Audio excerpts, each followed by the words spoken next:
In this lecture, I'm going to discuss the differential diagnosis of giant cell tumor. There are many bone lesions that could mimic giant cell tumor. Some of these lesions are tumors, whereas others are not. Since these lesions are often treated in a completely different way than giant cell tumor, hence it's very important for us to differentiate between these lesions and giant cell tumor.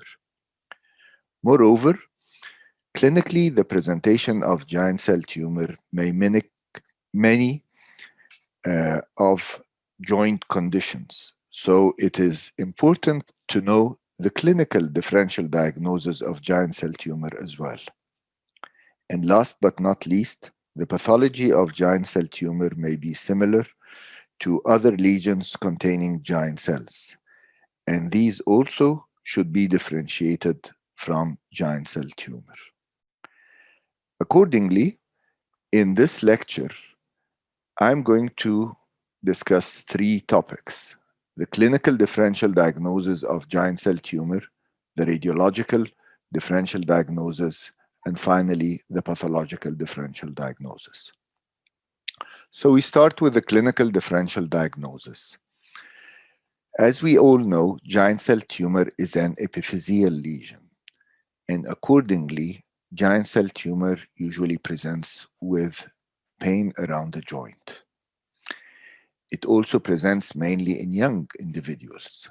So any young patient complaining of joint pain or even giving way or a pathological fracture or joint effusion has to be put in the differential diagnosis of giant cell tumor. There are lots of possibilities. The patient could be complaining of chondromalacia, of arthritis, sprains, meniscal or ligamentous injuries, osteochondritis, metabolic conditions, autoimmune disease with joint pain, or even normal fractures. Also, we should not forget that a lot of joint pain could be referred from a neighboring joint, like you see patients with hip pathology complaining of knee pain, or patients with spinal pathology complaining of knee pain. Accordingly, we always have to remember that among the differential diagnosis of joint pain is giant cell tumor. So how do we differentiate clinically between these conditions and giant cell tumor? In giant cell tumor, the pain often is at rest. It could increase with weight bearing, but there is constant pain.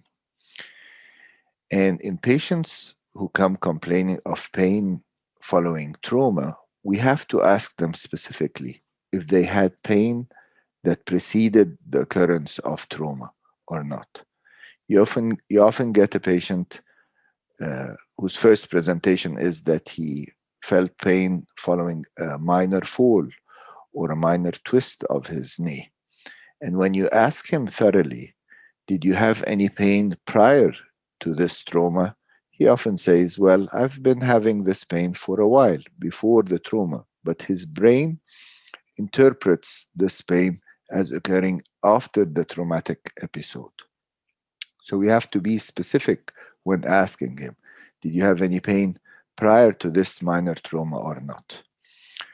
And since giant cell tumor is an epiphyseal lesion and it often occurs around the knee, the weakness of the bone may give a complaint of instability, and some patients might be diagnosed with an ACL laxity or ACL injury even because they come complaining of giving way, whereas the ligaments are intact. It's just their site of attachment is so weak, so they give this complaint of instability.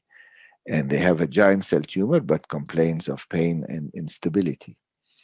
And we can differentiate them from the real ACL injuries or PCL injuries by just asking the history of this instability. Nobody would have an ACL or PCL injury without a major trauma that he remembers very well and that is often associated with knee effusion.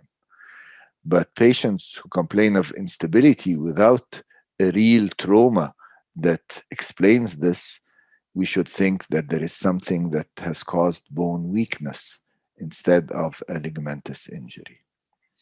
Also, in examination, when we examine a patient with a joint pain, we have to examine him thoroughly and know exactly where the site of tenderness is, because patients with arthritis or knee pathology usually have their pain at the joint level, whereas patients with tumors in the distal femur or proximal tibia will have their site of maximum tenderness over the bone and not over the joint.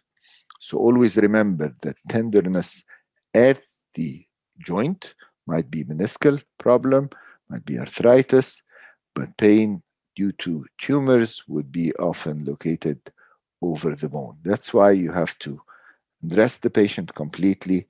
You have to look exactly where the site of tenderness is. You also have to notice if there is muscle wasting or not, because often patients with giant cell tumor or any tumor around the knee, it has been usually for a while, and it will be associated with muscle wasting. The first area to see this muscle wasting is the VMO. Finally, you have to order an X-ray. A good quality X-ray is mandatory. Nobody with a joint pain, you just give him analgesic and let him go home. You have to do an X-ray.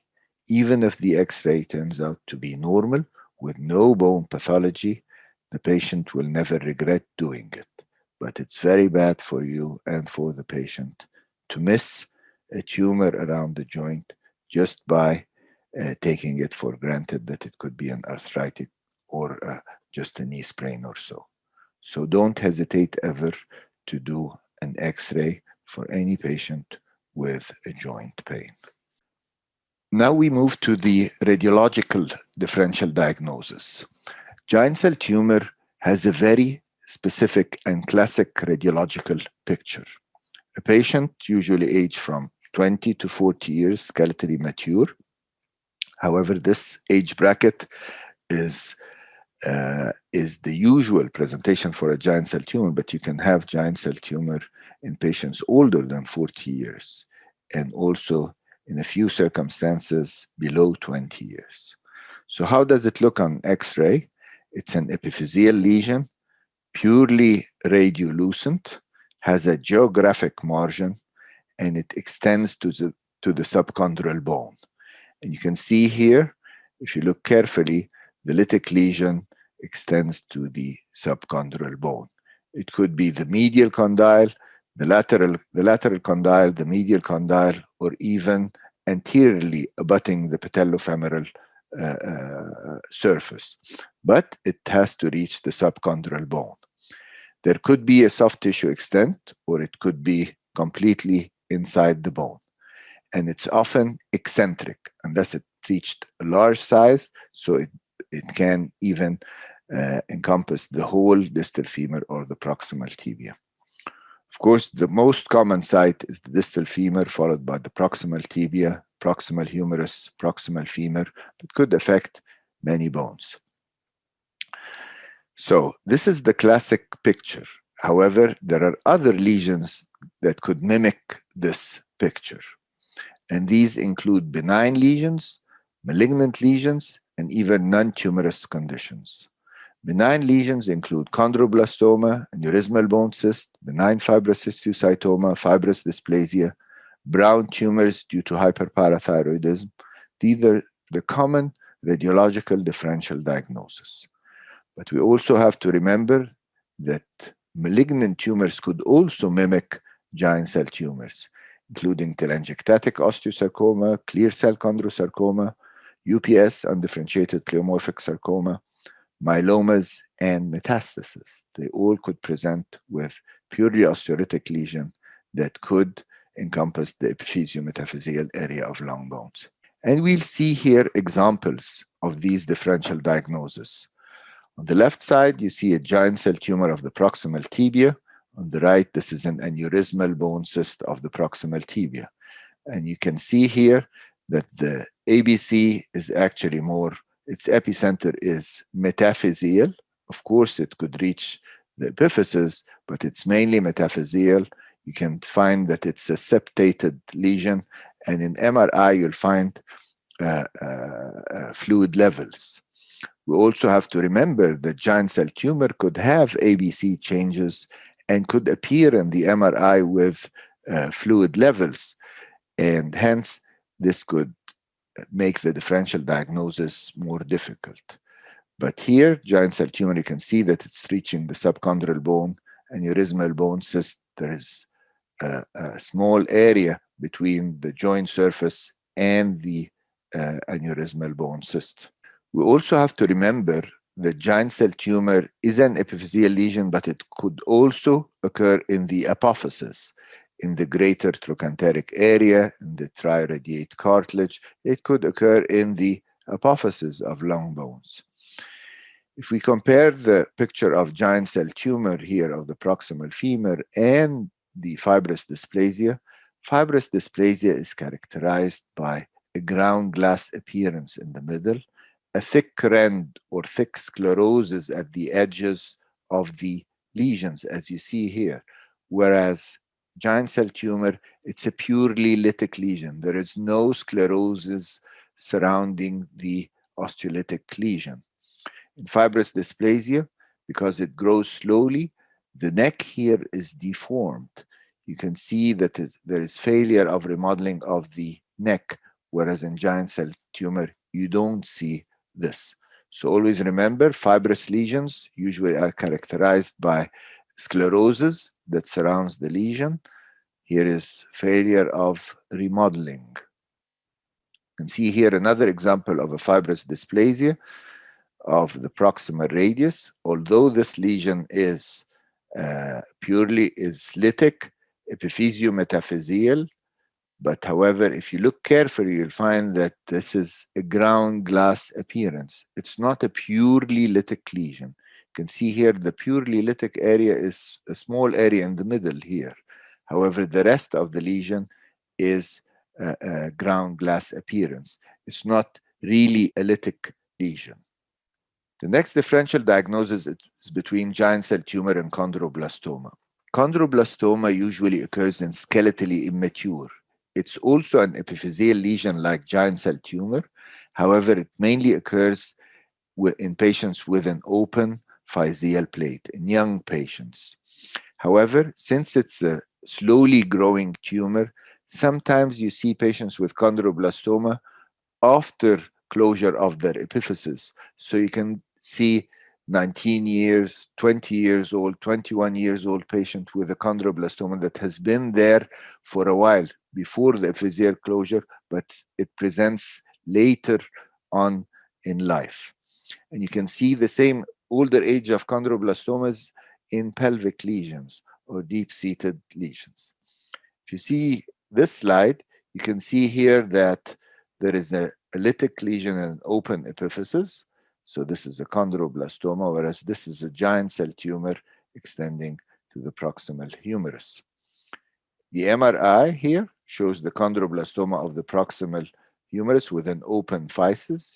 You'll never find a giant cell tumor in a skeletally immature unless it's a metaphyseal lesion.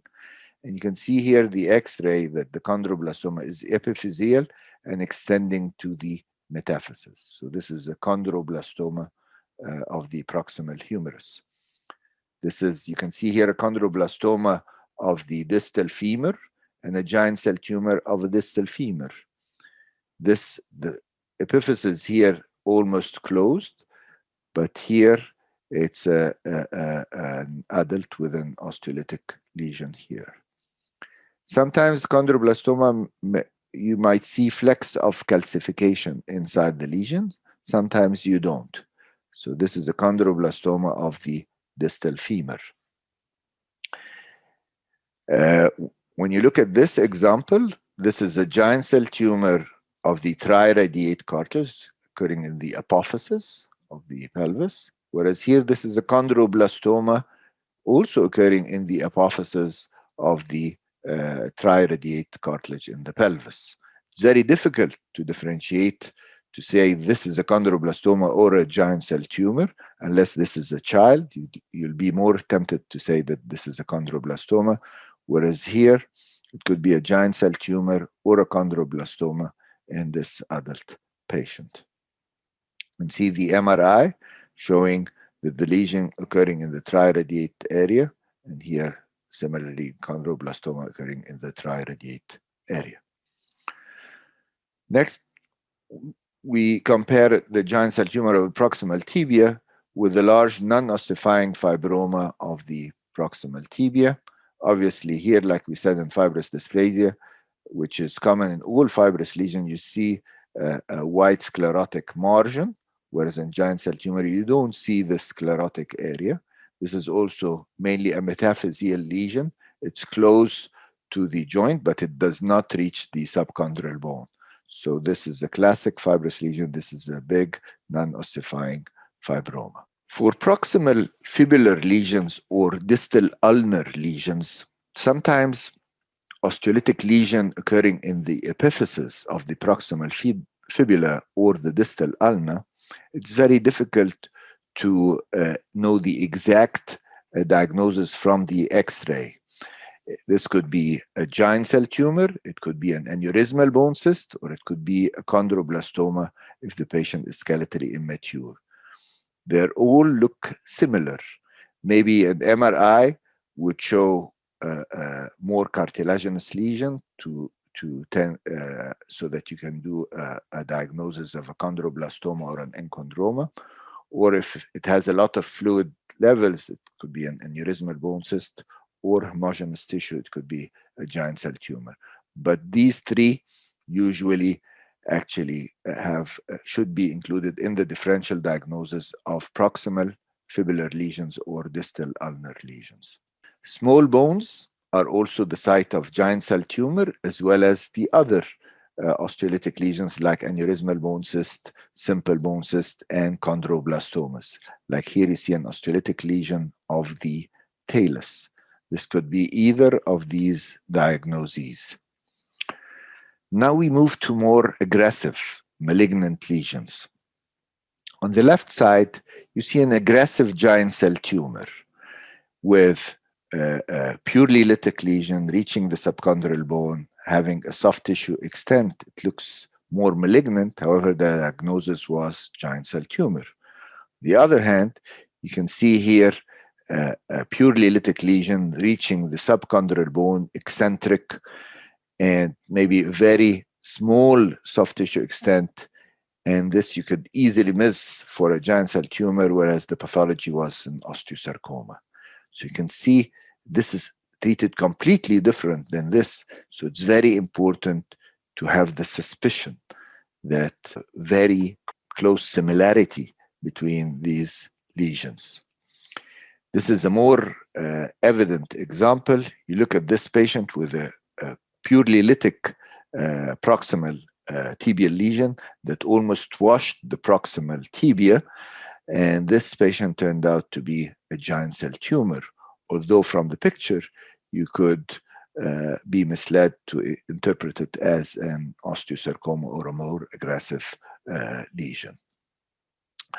Myelomas, they often occur at older age group, but patients in their 40s and 50s, you could have a giant cell tumor at this age, but you also have to put in the differential diagnosis myeloma and metastasis.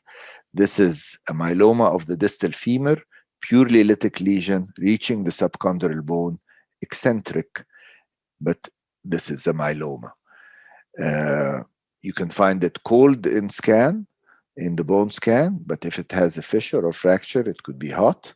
The labs would solve this problem because patients would have hyper gamma globulinemia, and obviously the pathology will solve also this dilemma. But always remember that myeloma could present in a way in the X-ray that is similar to a giant cell tumor. Metastasis, this is a patient with breast metastasis that presented with an osteolytic lesion in the epiphysiometaphyseal area of the distal femur.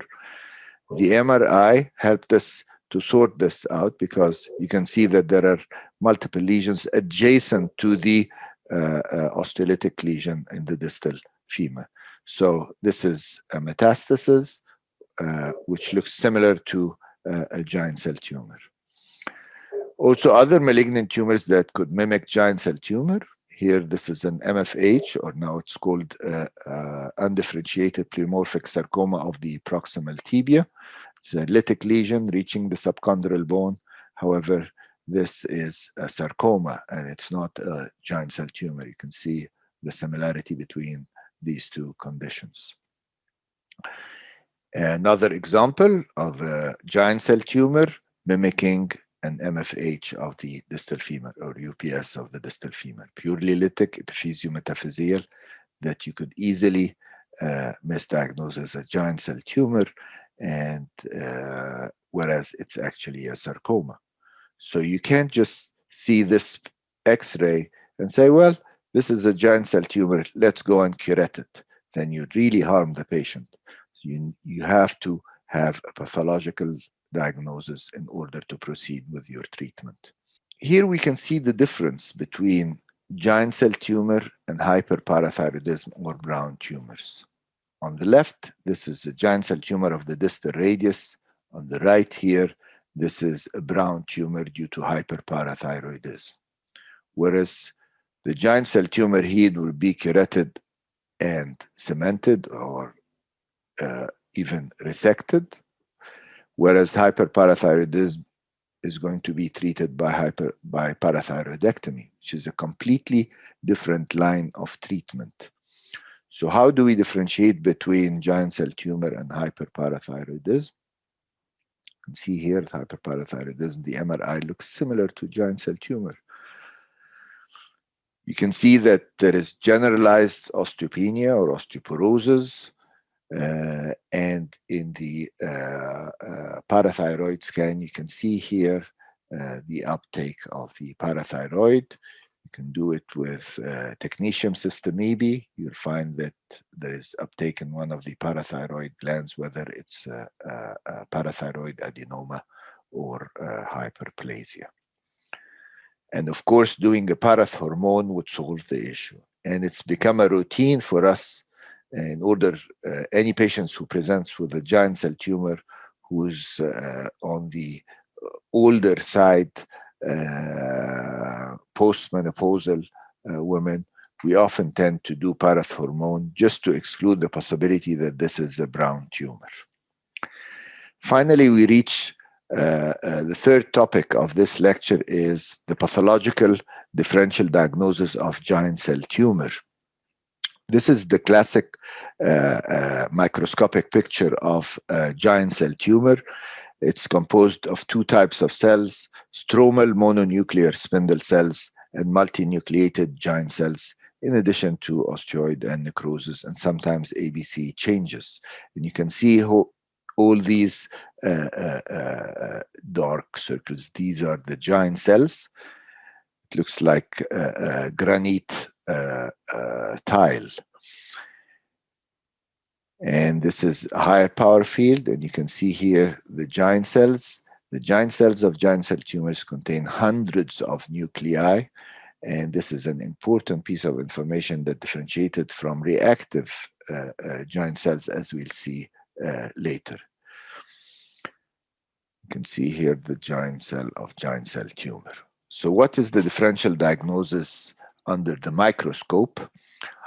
This includes tumors that have giant cells, and we could remember them with the acronym ABCNOF.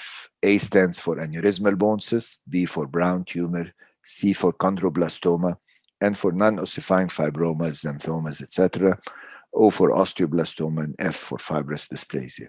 All these 6 lesions contain giant cells and could be misdiagnosed under the microscope for a giant cell tumor. In addition, some of the malignant tumors may contain giant cells, like osteosarcoma, giant cell-rich osteosarcoma, UPS, and giant cell granulomas. And you can see here the difference between chondroblastoma, and you can see here the chicken wire appearance, the pentagonal cartilage cells, but you can see here the giant cells. And on the left side, this is the classic giant cell tumor. ABC, you see on the right, the aneurysmal bone cyst with blood-filled spaces with no endothelial lining. However, the giant cells here of ABC contain fewer number of nuclei than the classic giant cell tumor with hundreds of nuclei in the cells. These are reactive giant cells, whereas these are the classic giant cells of giant cell tumor.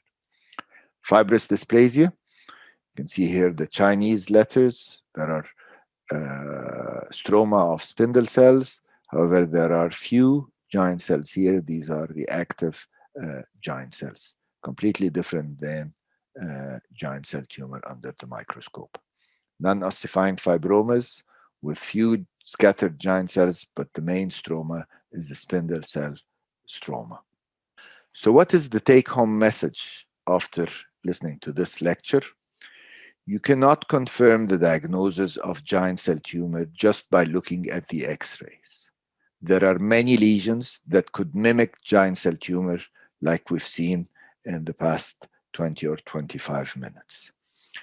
And since many of these lesions are treated in a completely different way than giant cell tumor, hence you need a biopsy to confirm the diagnosis.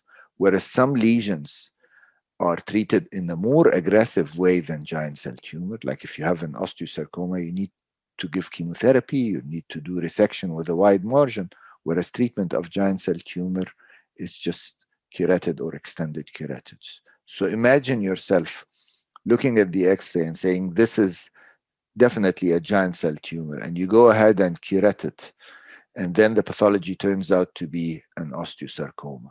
And hence you've done a lot of contamination at the area, and this might end with an amputation and the patient losing his limb just by being lazy or afraid of doing a biopsy just to confirm the diagnosis. You have to make sure of the diagnosis before proceeding to treatment. And diagnosis of bone tumors, like we say in every lecture, requires a close cooperation between orthopedic oncologist, radiologist, and pathologist. Thank you very much. أتمنى أن يكون الفيديو ده كان مفيد ليكم، وفي انتظار تعليقاتكم وأي كومنتس أو استفسارات، وإن شاء الله أقدر أرد عليها في أقرب فرصة ممكنة. وإلى اللقاء في فيديو آخر إن شاء الله يتعلق بأورام العظام.